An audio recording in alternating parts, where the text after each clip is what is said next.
Avery, I have a word for you today. A word that makes economists very uncomfortable. A word that was everywhere this week on Wall Street. Okay, what's the word? Stagflation. Okay, I've heard it. I've seen it in headlines, but I want to be honest, I'm not totally sure I could explain it to someone at a dinner party. You are not alone. Most people have heard the word. Far fewer can define it precisely, and almost nobody understands why it is genuinely the most feared economic scenario for policymakers. More feared than a regular recession.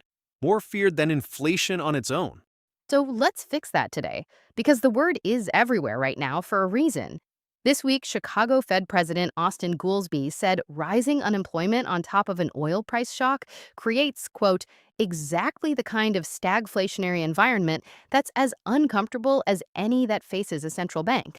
On Monday alone, at least 6 notes from investment managers and Wall Street analysts used the word stagflationary.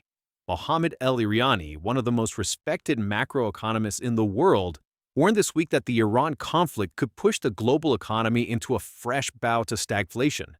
And Jerome Powell, just 2 days ago at his press conference, had to address it directly. He did, and what he said is very revealing. Let's get into it.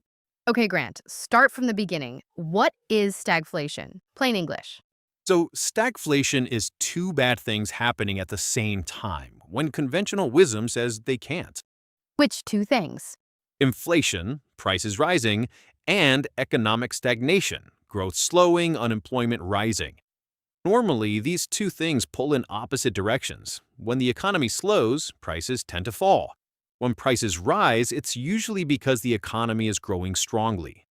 Stagflation is both happening simultaneously, and that creates a nightmare for policymakers. Because the medicine for one makes the other worse. Exactly. If you want to fight inflation, you raise interest rates. Higher rates slow borrowing, cool spending, and bring prices down. But they also slow economic growth and kill jobs. So if the economy is already weakening, raising rates makes the recession worse. And if you want to fight the recession, You cut rates. Lower rates stimulate borrowing, boost spending, create jobs. But they also add fuel to inflation. So in a stagflationary environment, every tool the Fed has makes one problem better and the other problem worse. There is no good move. That's why it's the nightmare scenario.